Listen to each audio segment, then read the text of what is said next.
नमस्कार दर्शकों, YouTube के मेरे चैनल में आप सबका स्वागत है। आज मैं वीडियो लेकर आई हूँ कर्क लगन व कर्क राशि के लिए मार्च 2023 का राशिफल।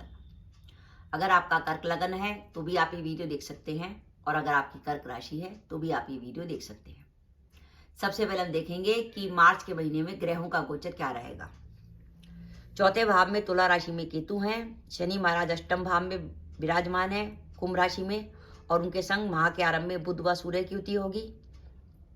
आगे चलकर बुध व सूर्य भाग्य भाव में प्रवेश करेंगे जहां उनकी गुरु के संग युति हो जाएगी। इस माह भाग्य बड़ा बली रहेगा, वहां गुरु सूर्य व बुध की युति होगी।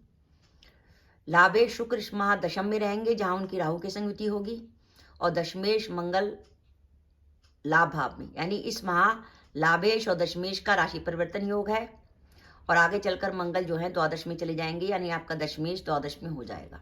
ये ग्रहों की स्थिति है कर्क लगन व कर्क राशि के लिए। अब मैं आपको स्पष्ट बता दूं, आपका कर्क लगन है तो आपकी शनि की ढैया नहीं है, लेकिन अगर आपकी कर्क राशि है तो आपकी शनि की ढैया है। कर्क राशि का मतलब है कि चंद्रमा 4 नंबर में बैठा है, इसका मतलब आपकी कर्क राशि है और चंद्रमा से अष्टम स्थान पर शनि महाराज बैठे हैं। जब भी चंद्रमा से चौथी जगह पर या चंद्रमा से अष्टम स्थान पर शनि महाराज गोचर करते हैं तो जातक की ढैया लगती है। तो इस समय कर्क लगन पर अष्टम में शनि महाराज चल रहे हैं कर्क राशि पर, जिसके कारण कर्क राशि पर शनि की ढैया लगी हुई है। सबसे पहले बात करते हैं कैरियर के लिए। कैरियर की बात करें तो सबसे राहत की बात यह है कि भाग्य भाव में देवगुरु बृहस्पति स्वराशि के चल रहे हैं और इस माह उनकी धनेश सूर्य के संग भी युति रहने वाली है और इस माह लाभेश और दशमेश का राशि परिवर्तन योग है, जो इस बात का संकेत दे रहा है कि लाभेश और दशमेश का राशि परिवर्तन योग इस बात का संकेत दे रहा है कि आपको अचानक ही इस माह किसी प्रकार का कैरियर से जुड़ा कोई नया ऑप्शन मिल सकता है। आप जॉब बदलना चाहते थे, जॉब बदल सकते हैं और क्योंकि दशम और चतुर्थ भाव राहु केतु के अक्ष में भी है तो अचानक आपके ट्रांसफर की भी संभावना बनती है और व्यापार में हो सकता है कि इस माह आप किसी नए काम की शुरुआत कर सके।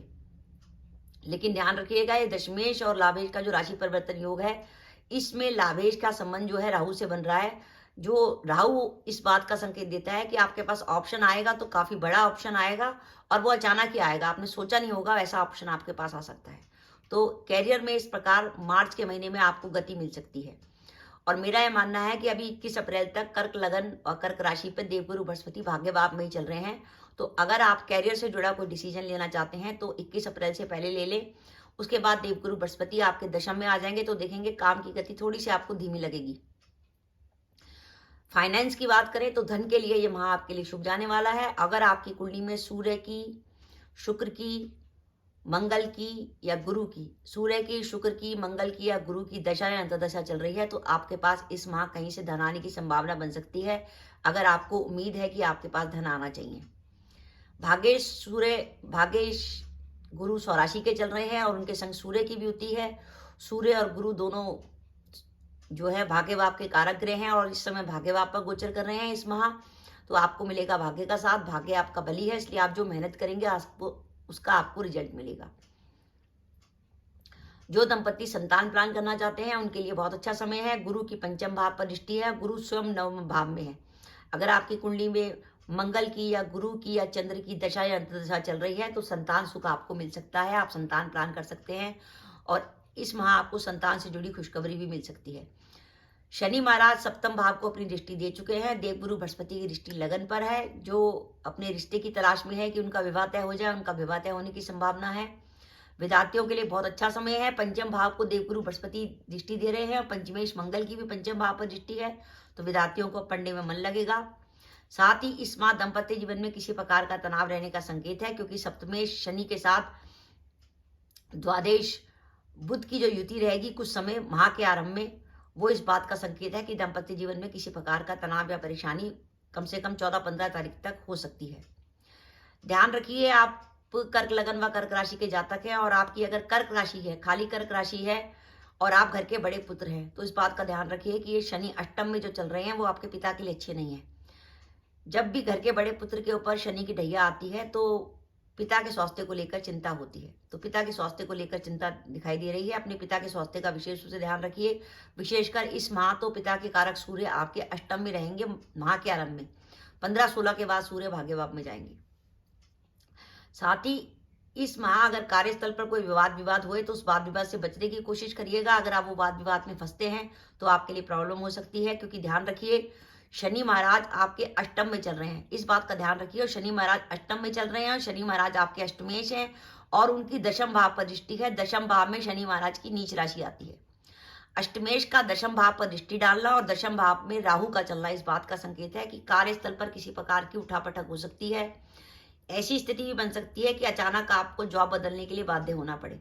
इसलिए अगर आपके कार्यस्थल पर किसी प्रकार की परेशानी चल रही है तो मेरी आपको राय है कि आप 21 अप्रैल से पहले ही जॉब बदल लें तो आपके लिए बढ़िया रहेगा, क्योंकि ये अष्टमेश शनि जब आपके दशम को प्रभाव डालेंगे तो आपको या तो आपका मन कार्य बदलने की तरफ बनाएंगे या कार्यस्थल पर किसी प्रकार का वाद विवाद होने की संभावना बनेगी।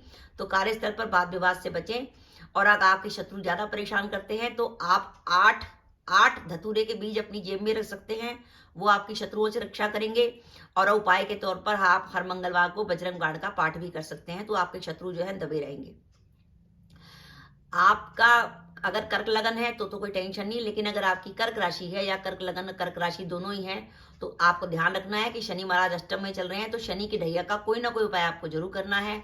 आप शनि से जुड़ी वस्तुओं का दान कर सकते हैं, काली उड़द का दान, काले कपड़ों का दान, लोहे की वस्तुओं का दान, और शनि मंदिर में जाके छाया दान कर सकते हैं। शनिवार का व्रत रख सकते हैं और शनिवार के शनिवार आप सुंदरकांड का पाठ कर सकते हैं। अगर आपको लगे आप सुंदरकांड का पाठ स्वयं नहीं कर सकते तो रोज दिन में जैसे कि आप गाड़ी लेके जा रहे हैं तो रास्ते में सुंदरकांड चला लीजिए। इस तरीके से अगर आप रोज दिन में एक बार सुंदरकांड सुन लेंगे तो भी इससे आपको फायदा होगा। तो हम देखते हैं कि इस माह में अगर आप कुछ काम करने का विचार करते हैं, किसी प्रकार का कोई ऑप्शन आपके पास आता है, कैरियर से जुड़ा या व्यापार में कुछ शुरुआत करना चाहते हैं, तो उसके लिए इस माह की शुभ तिथियां 3 व 4 मार्च, 5 व 8 मार्च, 9 व 10 मार्च, 15 व 16 मार्च, 17 व 18 मार्च, 23 व 24 मार्च, 25 व 26 मार्च, 30 व 31 मार्च, ये वो शुभ तिथियां हैं जब चंद्रमा बिल्कुल पॉजिटिव होगा। इन तिथियों पे आप काम करने का विचार करते हैं तो आपके लिए बढ़िया रहेगा।